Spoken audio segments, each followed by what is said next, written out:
Welcome. Hello, everyone. Sweet Hello. Subversives Wednesday. Yes, it is. And it is after the election, kind of.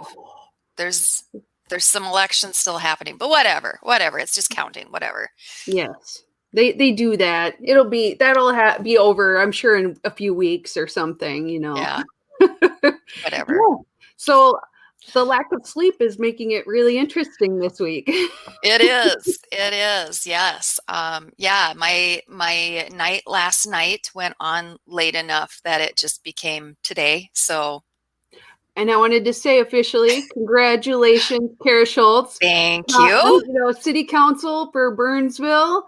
Yes. Term. She did it again. It's got awesome. Reelected. Yes.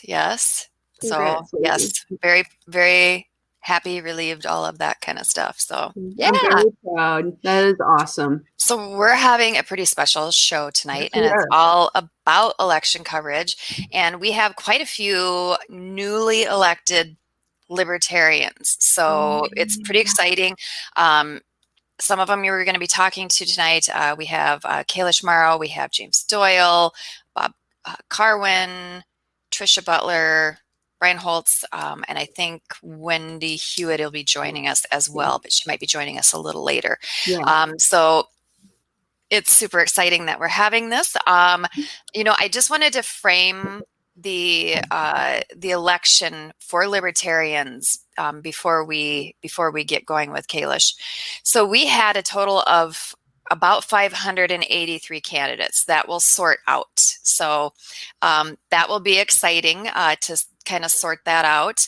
And we have, so how that broke down is we had 78 ran for local, meaning like municipal level elections, and 13 of them were elected, right? So, and it might be 14. We're checking on another one to see if they got it. So that's about like a 17% election rate, which is very good. That's very good. We had a couple county levels get elected. So we had 94 candidates that ran at the county level.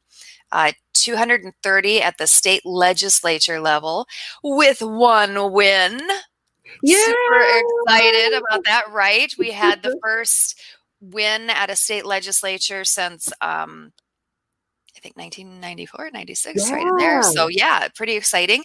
We had 60 statewide candidates and 131 federal. So that was the breakdown of our election. So very, very, very excited about that. Y'all got a judge. Yes. So we do have a lot of good news. We had some really good turnout. We got some great candidates elected, and I want to jump right into chatting with one of our newly electeds. And so I would like you to bring on Kalish. And Kalish, she ran an incredible election. Congratulations to you. Thank you so much. And congratulations too on winning your re-election. Yes. So council member elect. Has it sunk in yet? It's starting to. It's a little crazy. I'm a little on cloud 9 right now. Just trying to enjoy the moment and enjoy the calm after the storm. It is the calm after the storm. You are correct on that. So it's Hanford City Council, correct? Correct. Yeah. Excellent. Okay. So we have featured little tidbits from your campaign over the campaign season, including when you had the plane that went through your town that had a banner on the tail. I mean, that's amazing. So that was really neat and inventive. And I loved that. I loved, and I bet that was incredible for attention getting.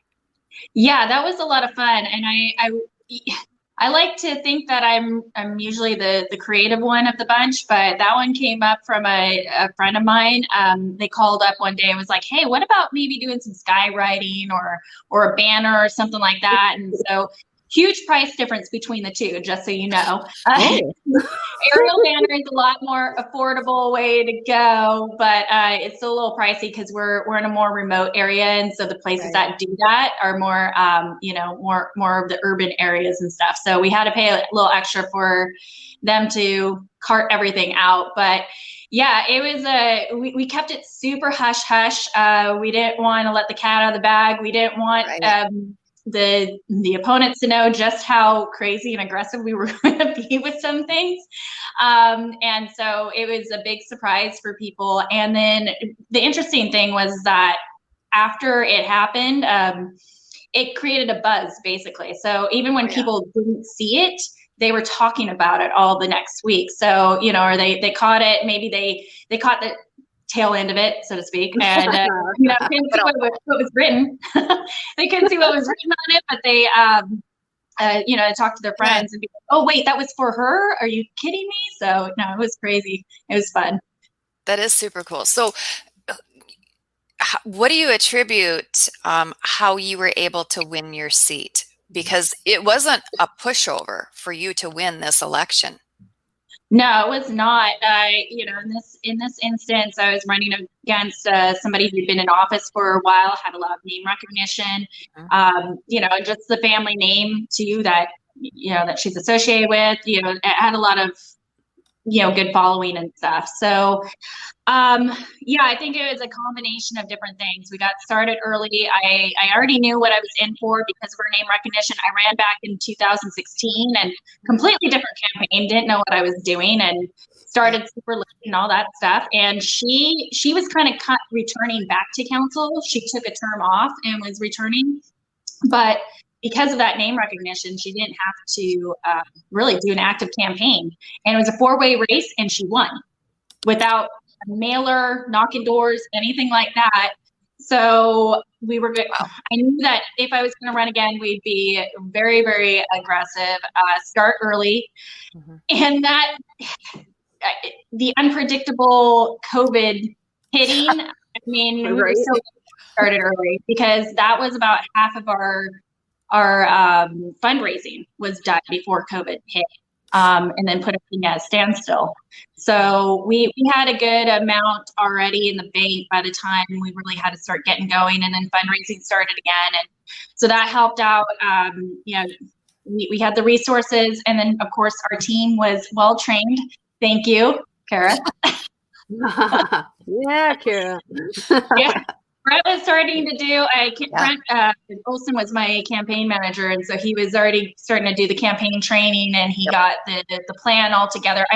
So really, I think it comes down to we were super well organized, and we just didn't let up. We had a great team assembled before we even pulled papers, and we're able to get off on the right foot and just tackle it. And I think also just being out there in the community, winning the hearts and minds of the constituents too. So, all these things really came together, obviously. Well, it was fun watching your campaign, and yeah, you're right. So do you want to give a shout out to some of your campaign team that assisted you and how they helped you? Absolutely. Hands down, Brett Olson right there. He just did a phenomenal job. I had some moments in my campaign where some hard times hit, lost a friend and got some bad news too. My father got diagnosed with cancer, and when I was like, I can't do anything, he kept it going. So that was I couldn't have done it without him for sure. And then Jill Olson, his wife, she was my treasurer and taking care of the FEPC filing, and what turned out to be more of a nightmare than we thought it would be. So she did that, and then her daughter Katie, she took care of our canvassing and made sure that she stayed on top of that, recruited more people for our canvassing. We had Emily Bernays, she was our Spanish outreach. So whenever we sent her to the neighborhoods where it was more Spanish speaking populated, people really loved that. She did the translations for some of our walking pieces too. She did an amazing job with that, and just like a really good, passionate speaker. And I think, having those canvassers out there that are really passionate about their candidate helps too. And oh my God, like just so many. My friend Shelley Barker too. She came out and canvassed and door knocked, and I'm going to start forgetting names, right? Because I'm on the spot right now, but no, all right, there's about 40 different volunteers. Oh, Christian Malazarte, he did all of my graphics. The campaign video, he took care of all of that. That was a nice video. It was very good. Yeah. So just a great team. I love all of them, and I'm sorry I'm missing a few of the names, I'm sure. Nope, that happens. Well, congratulations, Kalish. We thank you very much for joining us. We look forward to hearing more good things about what you're able to accomplish on City Council, and I'm beyond excited to have you as one of my peers. Thank you. I'm excited to join you. Absolutely. Congratulations. Thank you. You bet. Thank you very much. So, some of the good things that were happening, not just with our candidates, and I know a lot of attention goes to the very top of our ticket and, the Joe and Spike campaign. Oh, yeah. And we have now passed the 1,600,000 mark and counting for vote total. And that now is only second to the Johnson Weld campaign. Right. And it's a lot more like the 2012 campaign. And I think the 2012 campaign is a fairer comparison because there was an incumbent in that one. It was not an, so when you're looking at comparing, the 2012 versus the 2016 and, the 2016 was the open election, the 2012, was the incumbent. It was really exciting that we hit that mark.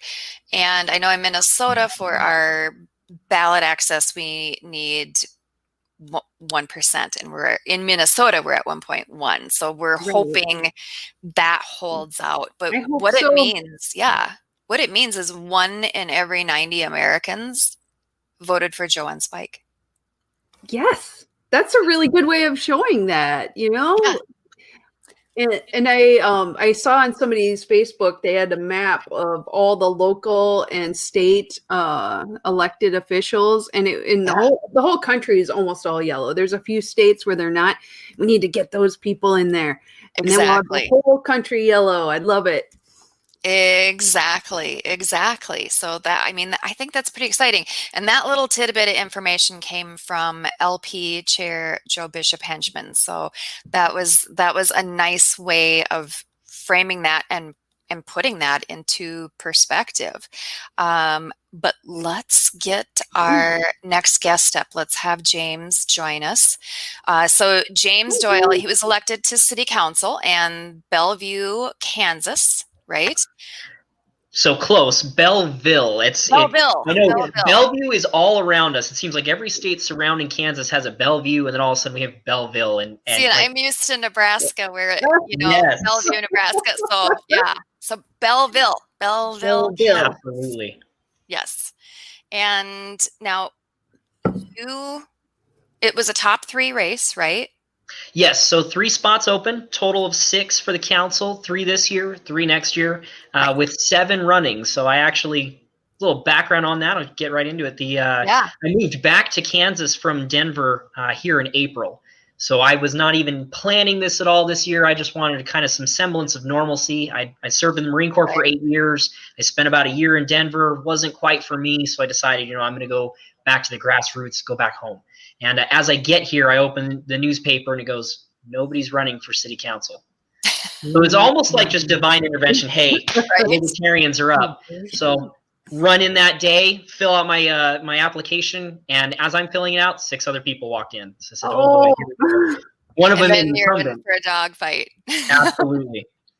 But, what's nice is it was nonpartisan. So unlike Kalish, mine was very simple. I already had name recognition. We're a very small community of about 2,100 people here in a deep red state. And so everyone had just assumed here's a veteran returning home. He's going to open a business. He's probably a Republican, just like everybody else here. And would have been totally fine. Could have just flown under the radar, except for I'm extremely independent and stubborn. And as I watched this year unfold, and I used, what I had, the tools available in social media, I just started calling out everybody at the federal level: Donald Trump, Joe Biden, Nancy Pelosi, Chuck Schumer. We even had Lindsey Graham. I'm like, this is insane. This is not what we stand for. You should be doing 4 main principles. That is your job. Leave us to do our own decision making, and just respect us as people. That's all we want. And it did. It caused some shockwaves at first in the town. Everyone was kind of like, oh, this kid's getting loud.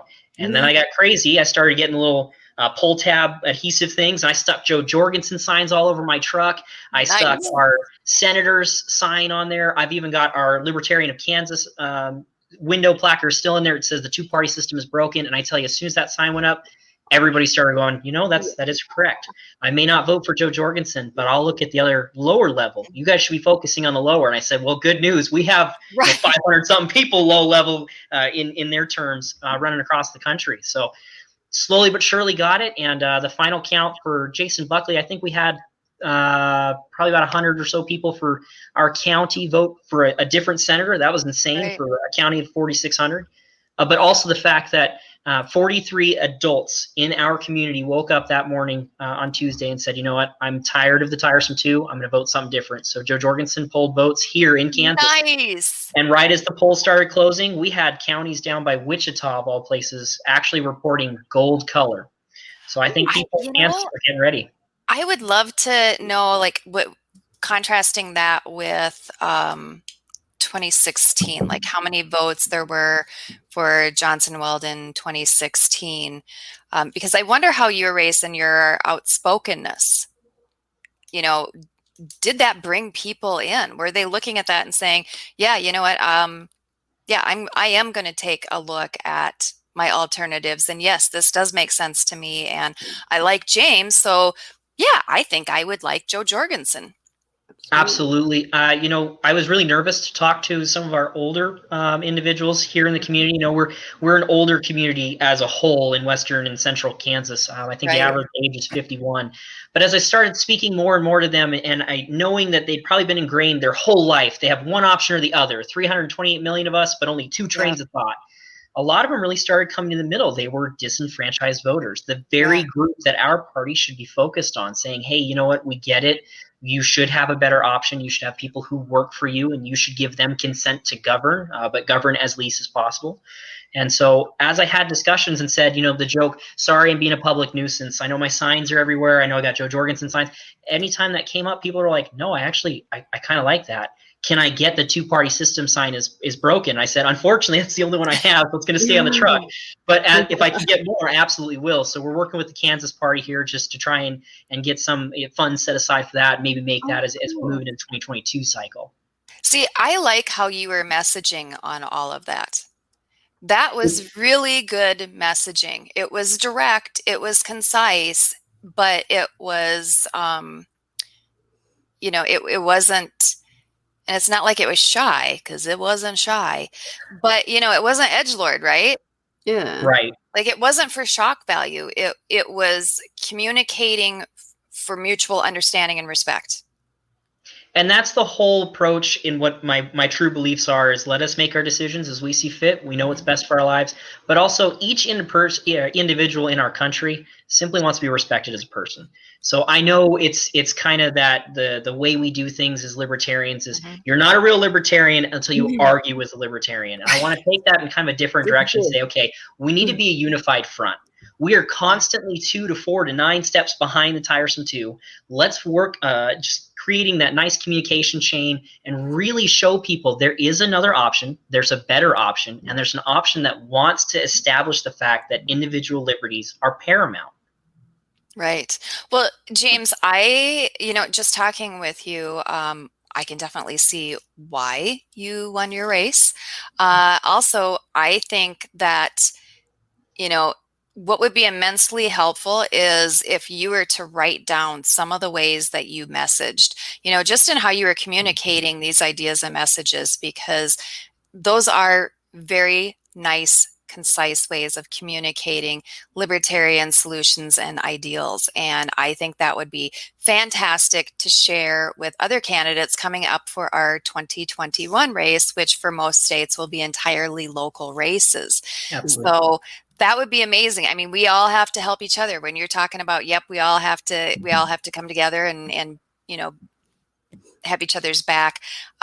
This would be an amazing way for you to help other people get elected, because I really like your messaging. Oh, well, thank you. I appreciate that.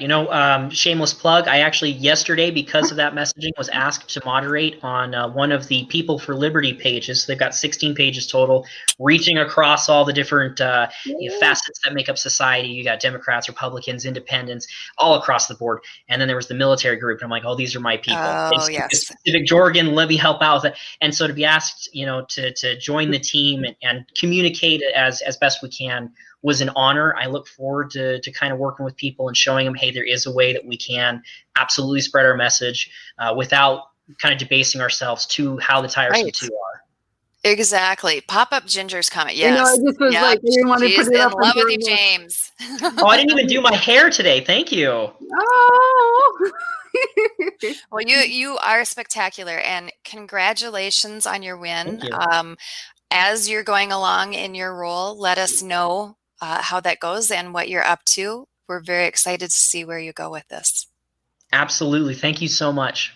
You bet. Have a good one. You too. Thank you, James. Wasn't that fantastic? That's so cool. Don't we have great electeds? We do. We're just so lucky. These people are the future of our party. They really are. And they're excellent. It just blows my mind. Like every single story that behind every person, you just find out so many cool things. And it's just like, I am in the right party. I love this party. I know. So before our podcast, I was listening to Larry Sharp's podcast. Yeah, and if people want, they should, after ours, take a listen to that, because he was talking about how to do candidates moving forward. Now, I got to tell you, Larry's a little fired up. Yeah, he is. In this podcast, there might have been some F-bombs dropping. He might have been gesturing quite a bit, might have been yelling a little bit, but he brought up some good points. And one of the things that I thought was interesting was he was talking about evaluating whether you are a candidate or an activist. Like, what role are you taking? And you can do both, but just not at the same time, right? It's hard, yeah. So he said, if you were going to be a candidate, and whether you are running for president or running for a local race or whatever it is, he was asking for the Libertarian Party, not as an entity, but all of us as individuals, to start coming up with, what is our criteria for those candidates? What are we looking for from them? And he was saying, don't talk about principle. They're all principled. We're not talking about that. We're talking about like the mechanics of a good candidate, right? Oh, okay. Yeah. So what he said was like a criteria he is looking for, and perhaps others wish to adopt, would be, if you are going to run for president, you want to run for president before the convention. You have to come to the convention with a media team, a policy team. You need to have already raised $100,000, and you need to be doing this full time. Holy moly. And then, right, all the way. But he said, if you're not willing to do that, he's not willing as a delegate to vote for you. Like, that's his criteria. And so he's asking people to think, what is your criteria?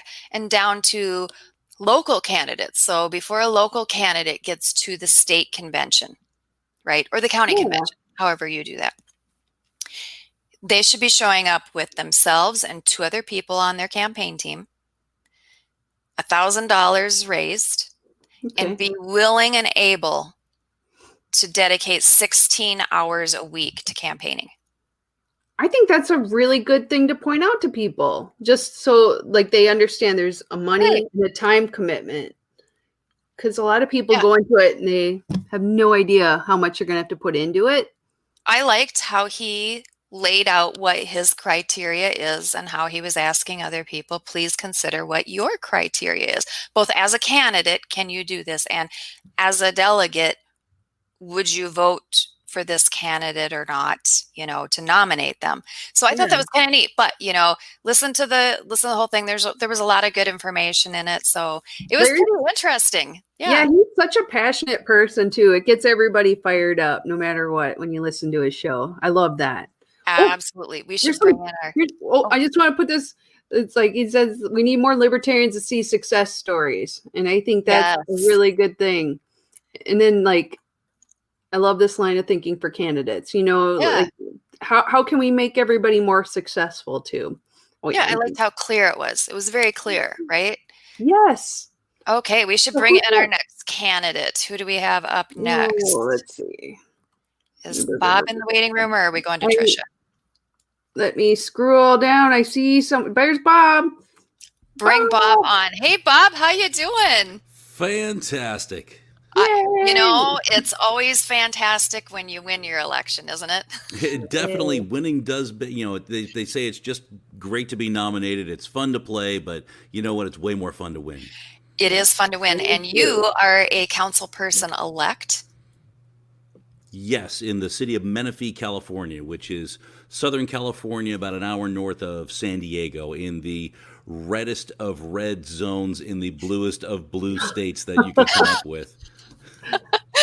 Which makes for interesting politics, I bet. Yeah. I'll tell you what, I was, during my campaign for city council, I was canvassing, I was going door to door, and I came across a house that had a carport, and it had a Biden-Harris flag hanging over the carport right next to a Trump-Pence flag in the same house over the same car. And I said, that is a house I want to go to for Thanksgiving. This is my kind of house. That's a house divided. Bob, I have to ask you, are you or have you ever been in radio? Yes, you have that voice. It just struck me right away. No, I'm just 6'4", 280, and it comes with the body. Well, I gotta tell you, so I think we need to be having you do voiceovers for libertarian commercials and stuff. Yes. Are there? I'll tell you what. There are. I was looking for it. California was an interesting jurisdiction because, there was a big push going on here, and Joe and Spike came through here, and it was fun to have them in town. I think there's a lot of movement that can be made here. I was looking at some of the statistics that they were showing of the argument against wasting your vote for a third-party candidate. Of course. And I'm sure you've talked about it ad nauseum, but I've been talking about it to people who haven't heard it. Say, hey, look, if you're going to vote for Donald Trump in California, you're the one throwing away your vote. The polls closed at 8 o'clock. At 8 o'clock and 3 seconds, they called it for Biden. And that tells you everything you need to know about what voting for a Republican in California is going to do for you. Now, locally, it's a different story. The zone that I'm in is a very, very Republican local race, Congress, Assembly, all those kinds of races. But for statewide, if you're voting for a third party, to get a third party an opportunity to have a voice, to get to that 5% threshold, to get to be a player in the game, to get federal matching funds, you're actually doing a lot more with your vote voting for a third party than you are for the party everyone knows is going to lose. I mean, at 8:01, they called California, Oregon, and Washington all at the same time for Biden before a single vote had been counted. Yeah. Because, seriously, why, right? If all of those states, if every single Republican in all of those states had voted for Joe Jorgensen, we'd be having a very different conversation tonight. We would be. So Scott Lieberman, and I'll tell you, Scott knows his numbers. So he's saying that your city has about 90,000 people in it. Is that correct? We're actually bumping up against 100,000. So Menifee has 4 districts and an at-large mayor. We're a city manager government, so the mayor is kind of a figurehead. A lot of cities around us, Temecula, California is the biggest city near us, about 200,000 people. They have a rotating mayor with 5 districts. For some reason, when they founded our city, everyone here wanted a mayor, but they didn't give the mayor any additional authority other than banging the gavel at the meetings. So the mayor has to spend 5 times as much money on a campaign for exactly the same authority that we have. But in my district, I'm in District 1 in Menifee, which includes the original Sun City, 55-plus community, the original Del Webb 1963 Sun City Civic Association is there, 55-plus. and we've got 14,000, bumping up on 15,000 voters, registered voters in District 1. It's a huge district for it is huge. For city council, and especially for a libertarian. Hey, look at that! I've got a 15,000 person constituency overnight, but we're probably in the next 5 years going to get well over 100,000 people. So, Bob, how did you win? Okay, right? Great question. How did you win? Well, part of it, the big part of it was I did it organically in that for the last 5.5 years or so, I've been serving on the city's planning commission. I was appointed by City now Council you're going to make commission. Scott Lieberman a happy, happy man because it's his mission to get everyone to serve on like a planning commission or something first before they run for office. That's so exactly you've made him happy. Yeah, so and I was actually going to comment when you were talking about the debate of candidate versus activist. I'm a legitimate candidate, and that's where it came from organically. I was appointed to the Planning Commission. I've been serving on it for January will be 6 years. I was chairman for 3 years. Also in town, I'm an attorney by day, and I've got an office. My office is in my district. I've been here for 14 years. I have 2 kids, both of whom went through elementary, middle, and high school in the public schools in the district. I volunteered at the schools. I'm you talk about radio. I'm actually the public address announcer for the high school football team. I knew there was something. There's something. All of these things made me known in the community and a fixture. And so I had endorsements from the Menifee Police Officers Association, from the Riverside County Sheriff's Association, from every city council member, every planning commissioner, every Parks and Rec commissioner, former council people, Riverside County Supervisor Jeff Hewitt. Yeah. He endorsed my campaign, obviously. And it came from that kind of long-term plan. Right. So I didn't just wake up one day and say, you know what, libertarians for all, and jump into the pool. Although that'd be freaking awesome. Taxation of stuff. Yeah, I'll tell you what. Here's how OG I am, and I don't know if you know about this, but in 2008, Bob Barr was running for president. Yeah, I remember that. There was a forum being held at the Saddleback Church in Orange, California, of Obama and McCain, and they had circumvented a bunch of federal election rules to exclude any other candidates because technically the way they did it without any preset criteria was an illegal campaign donation to the 2 major candidates.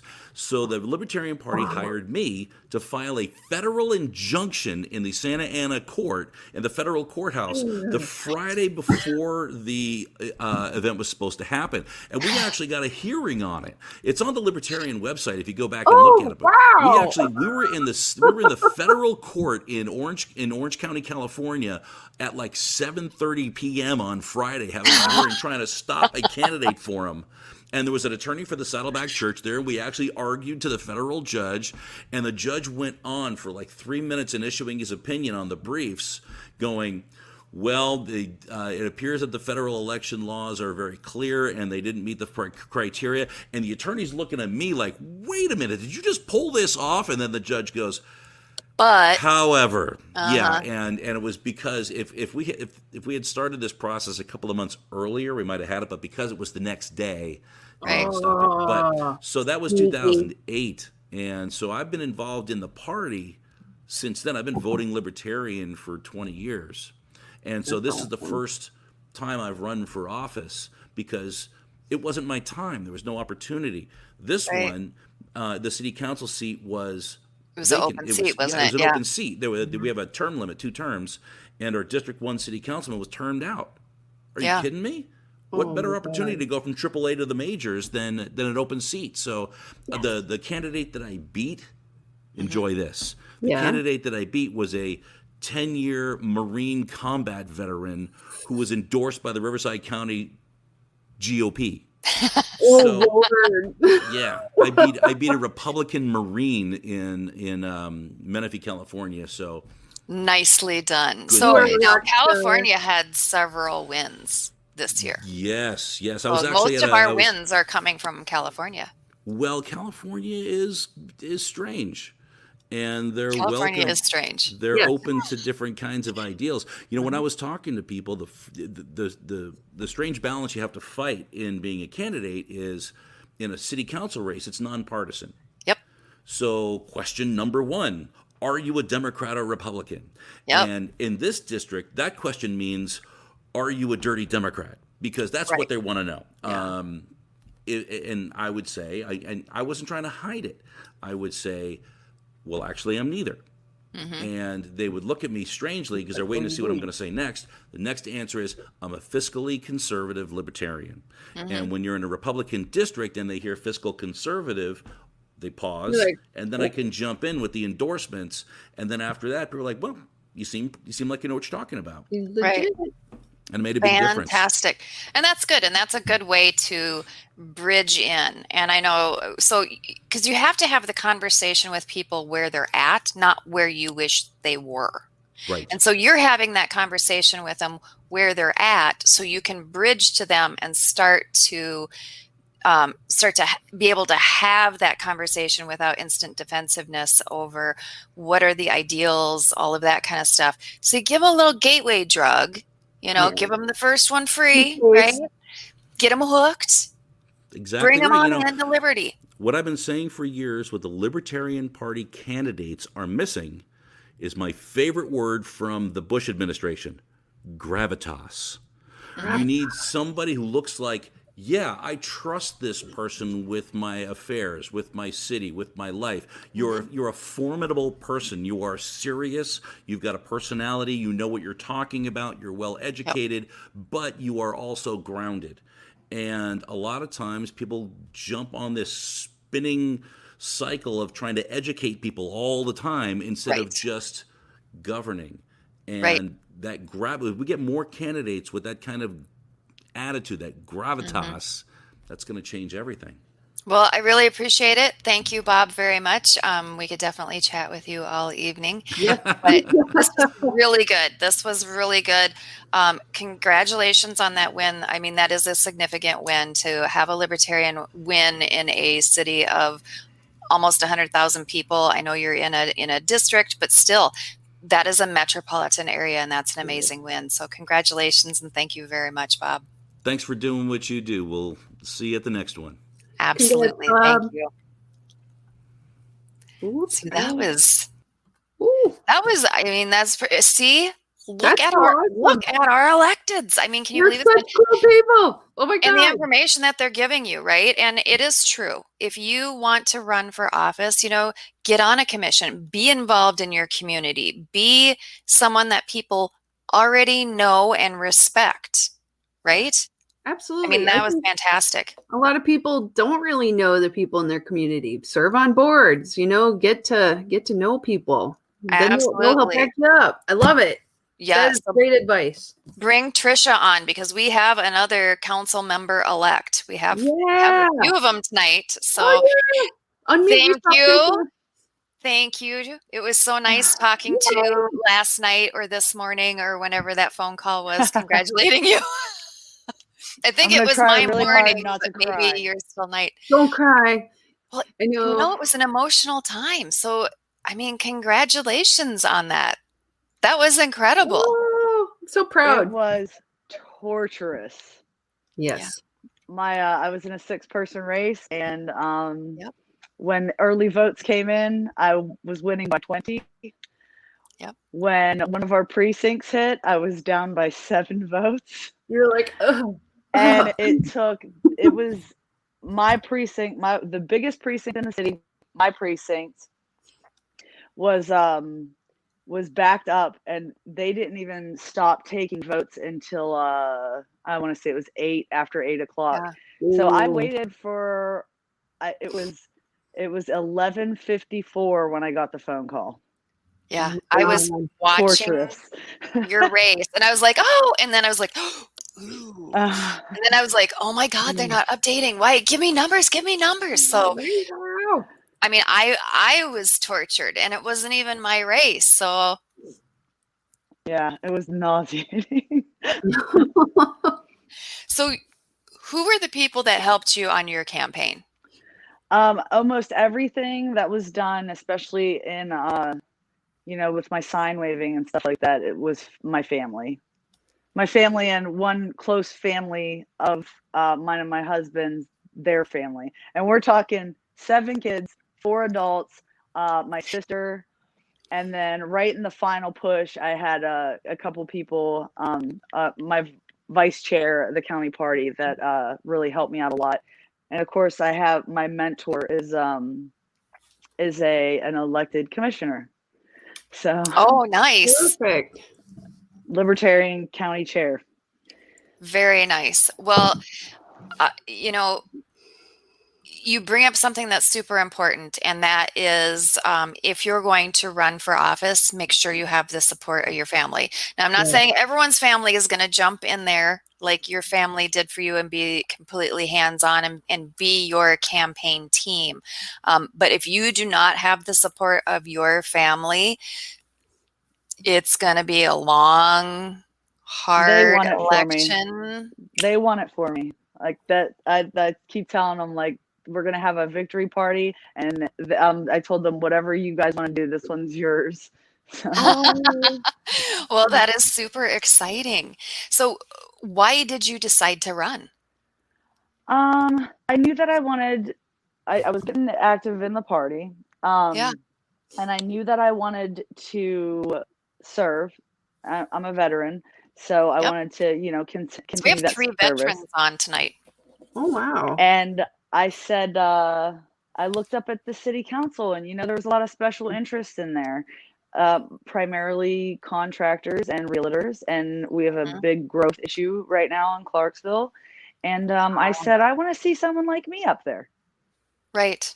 Yeah, absolutely. So what kinds of challenges did you face on the campaign trail? Were people really receptive to your message? Did they get you? So my whole theme basically was to run on caring. Like, and it sounds crazy, but it just caring. No, that's awesome. And I think that the problems that I ran into, and I started 2 years ago, so I was not on any boards. I should have been. I agree with that. But I did start very early so that I would know what I was doing and people would know me.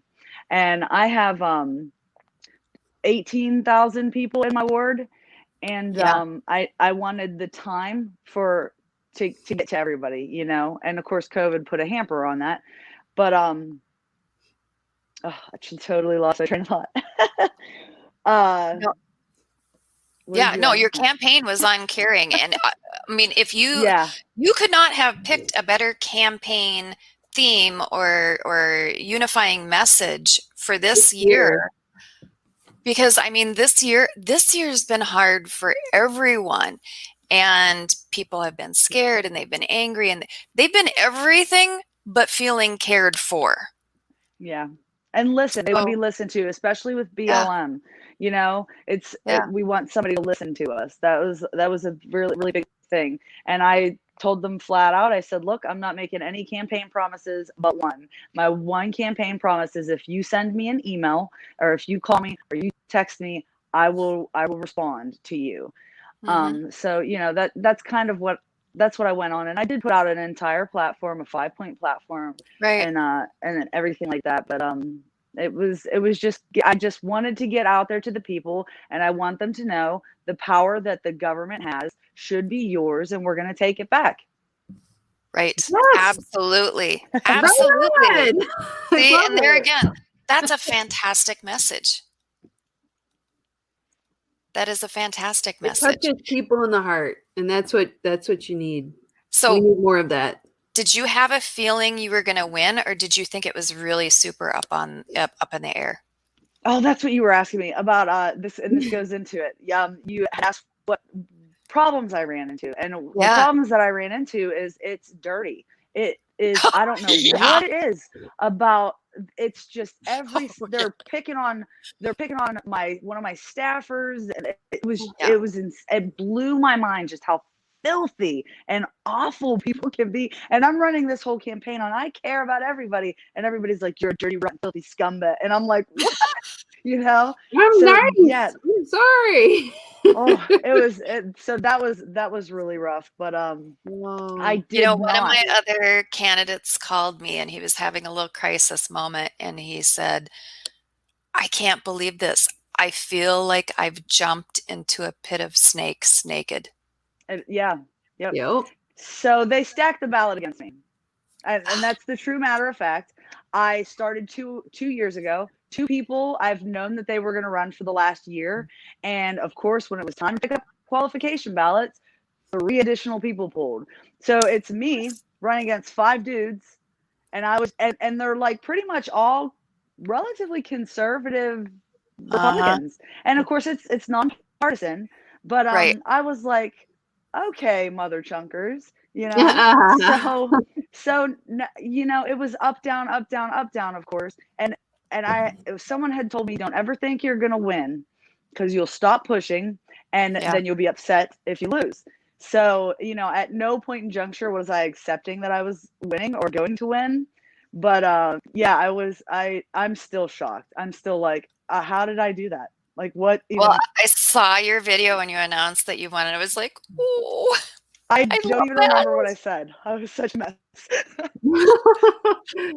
It was very genuine. Absolutely.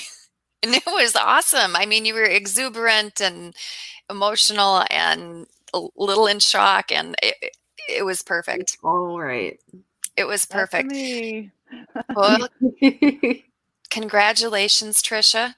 We're so proud of you. I'm so excited to see what you're going to be doing. You got to let us know. A couple of the things that you guys have touched on, the criteria for candidates is something we literally talked about at the polls while we were waving signs on election day. And, you know, I have around 160,000 people in my city.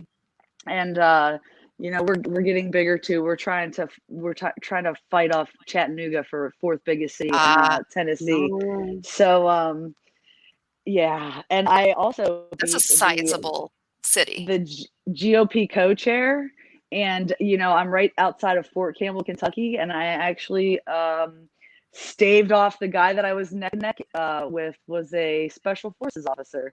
So I too am stoked about that. That's amazing. That is fantastic. So, you know, your win, I mean, that ward is not a small ward. That's a large ward. I mean, this was a serious fight. It's a large metropolitan area.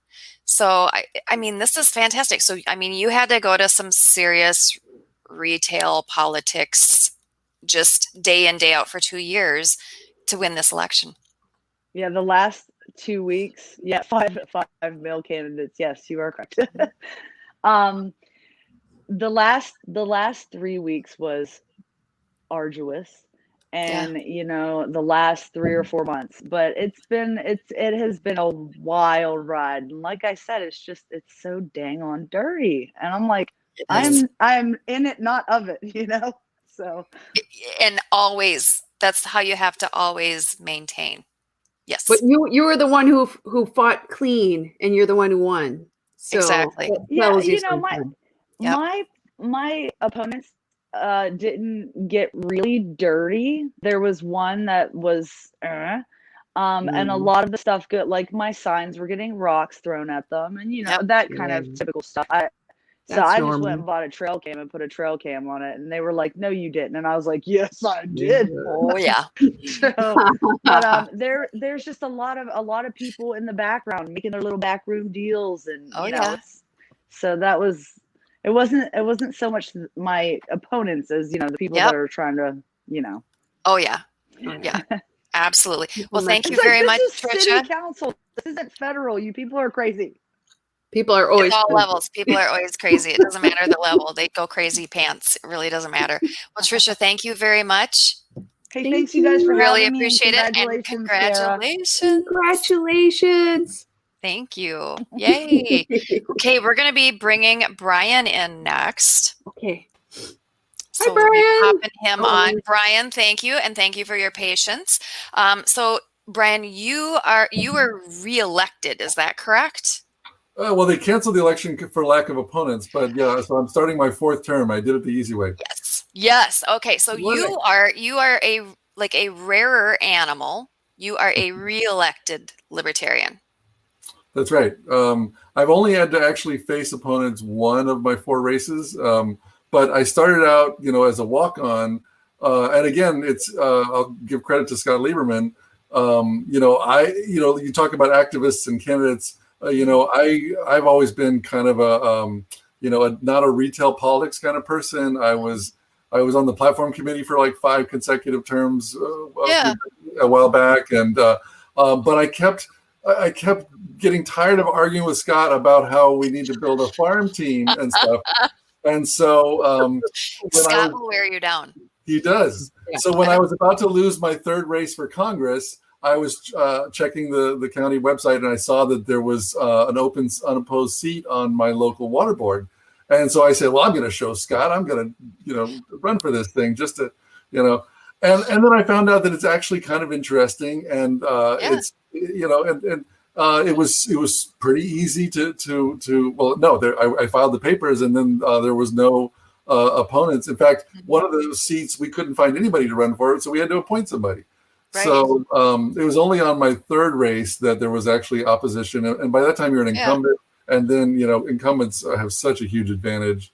So, but all these previous candidates are like such inspiring stories, and I just want to point out like again what Scott and the previous folks were saying is that there's a range of effort levels that you can put in, and if you start like on a board or a commission, you can sort of ease your way into it, and you can and one of the things I found in my early libertarian activism is that it's really hard. It's like herding cats. You want to find get people to do the stuff that they like to do, so I think if you try it out, if you attend meetings, you might find that it's kind of interesting.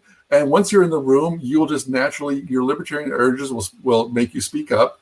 And if you attend 3 or 4 meetings in a row, you're now an expert on that board or commission.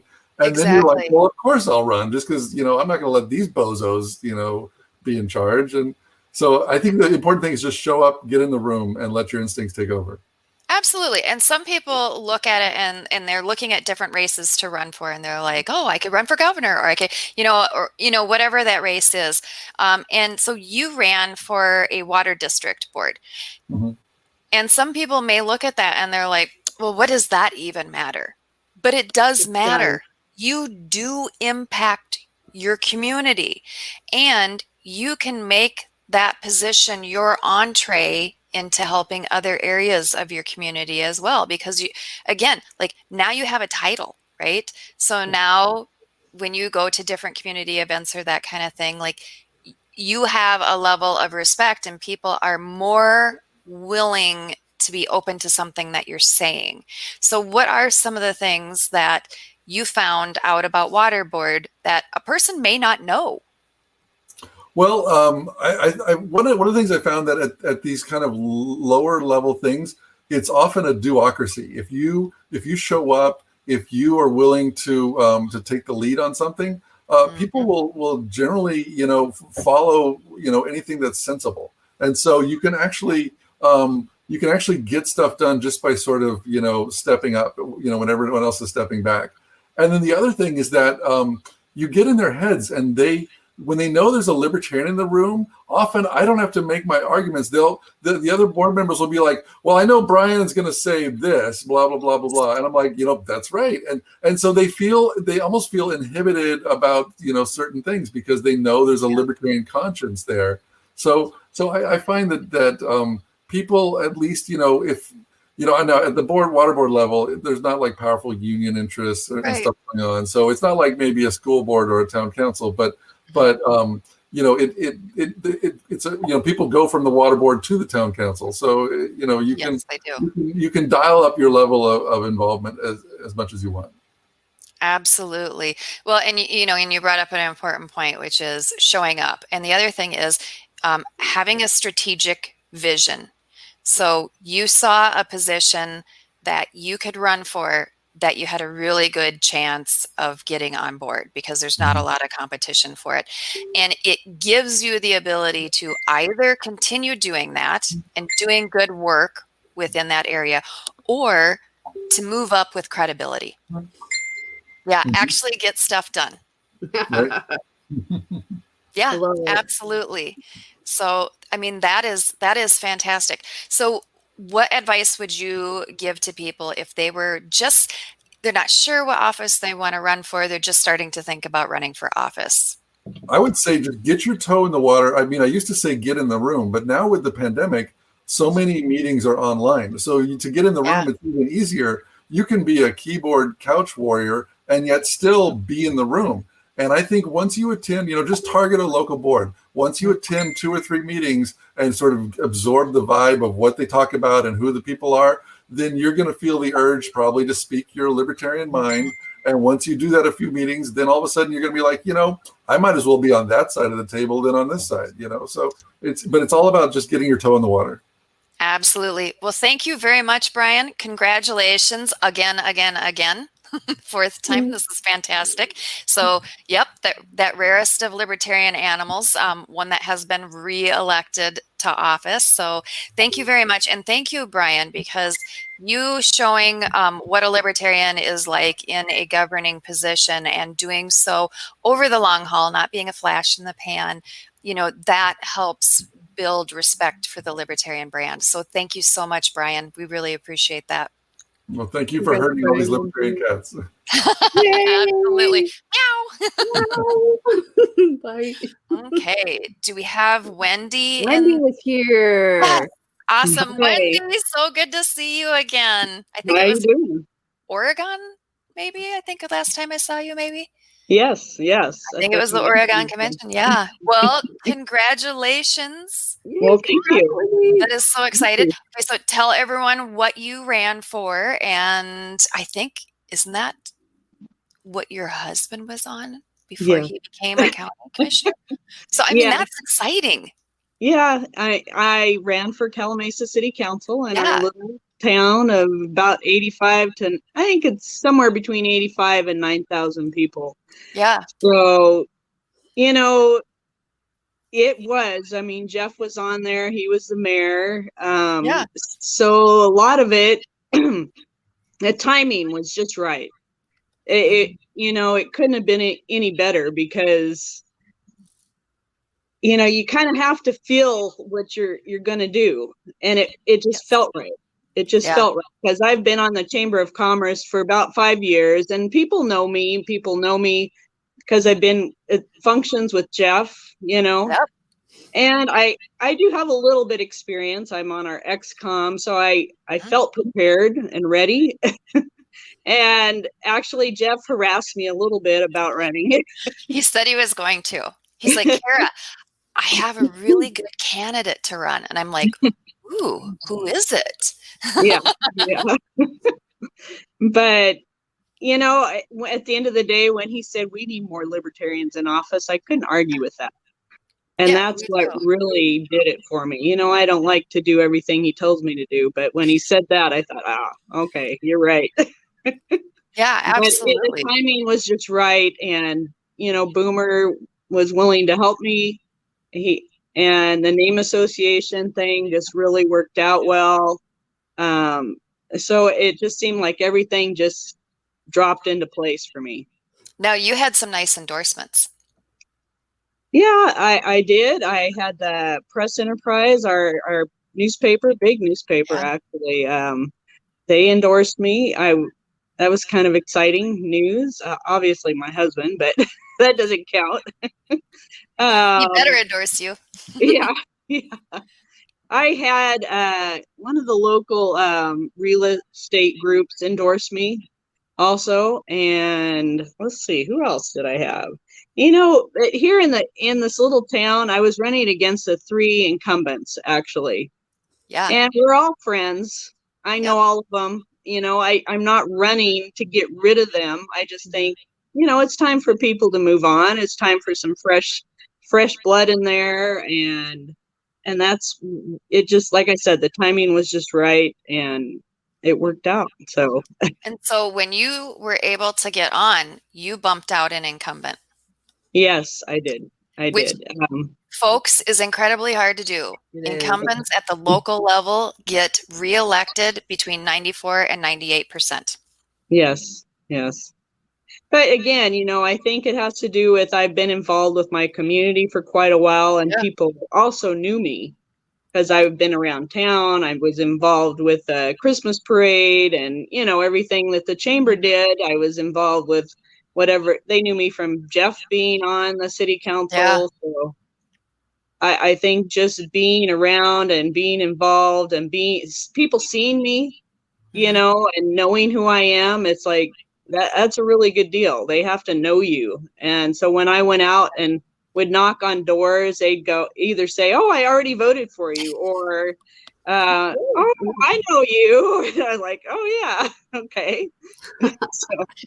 But here's the thing. So you are well known in the community. You are very engaged in the community, but you knocked doors. Yes. You still knocked the doors. I still did. Yes. Mm-hmm. Even though that made me a little bit apprehensive. I'm not necessarily a really outgoing person like my husband is. So it did make me nervous to go do it. But once I started doing it, it was easy. Knocking doors is a lot easier than people think. Yeah. It takes a grind.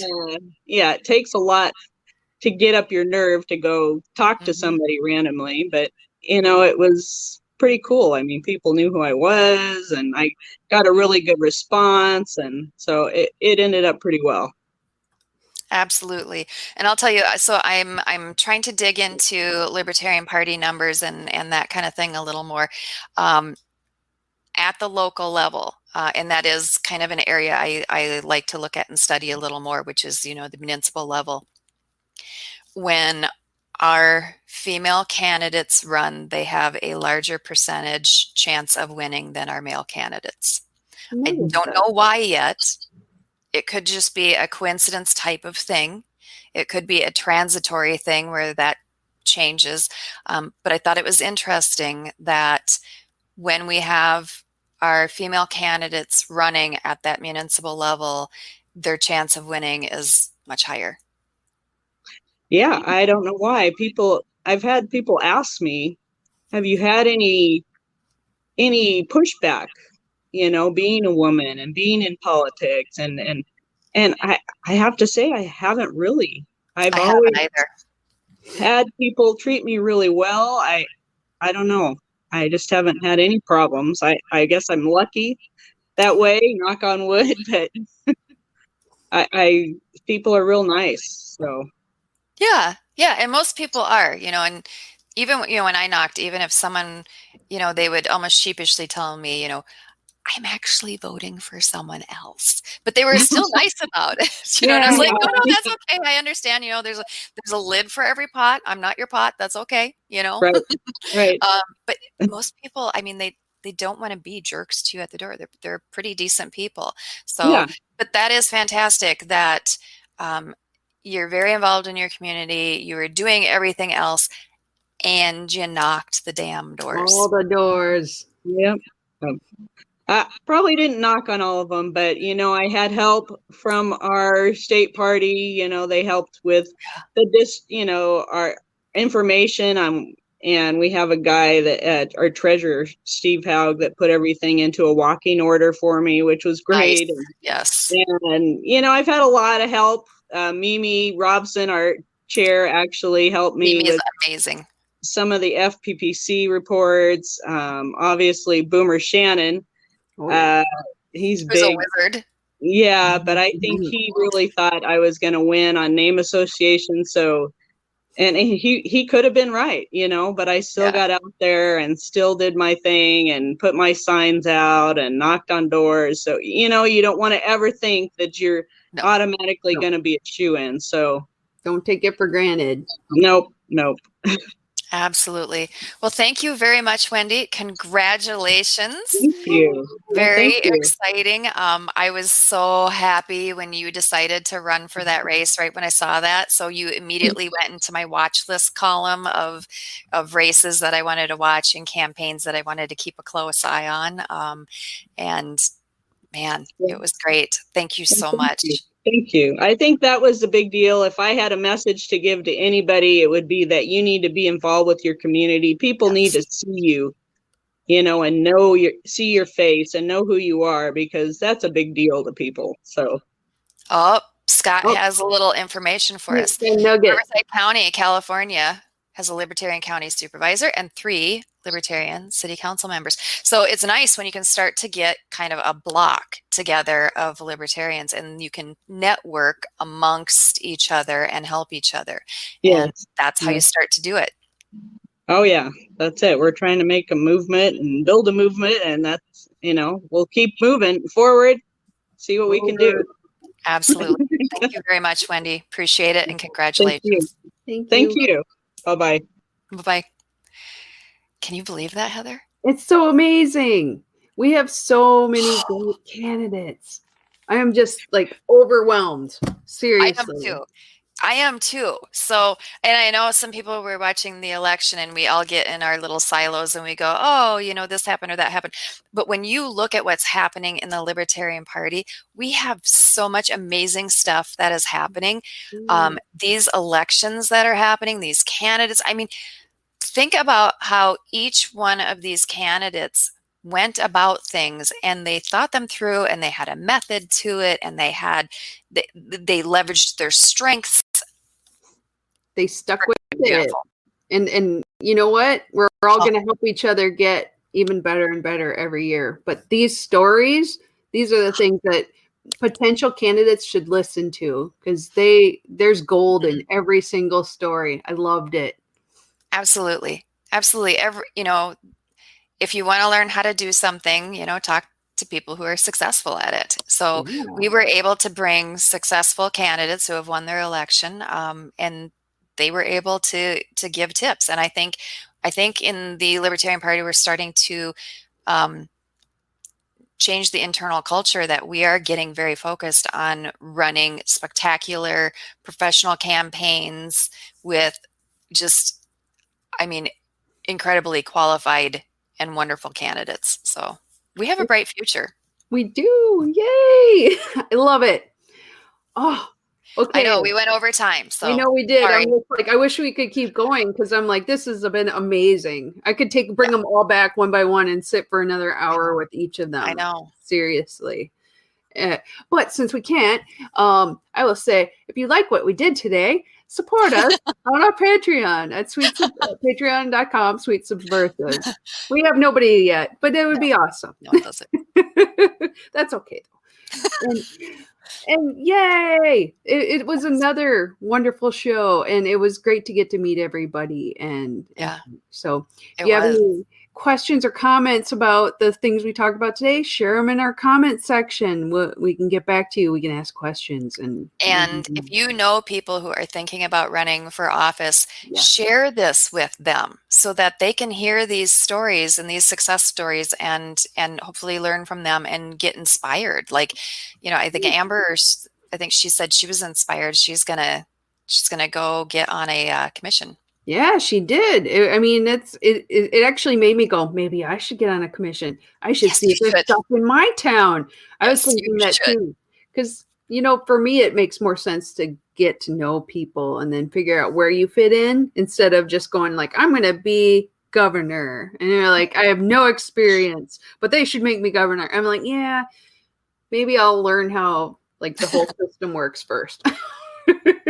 But that's great, isn't it? Like getting people inspired. That was a good thing. And that's my good thing for the week. We did this and we got people inspired. Absolutely. Yes. And I agree. I think that's my mom saying that Sarah should run for something.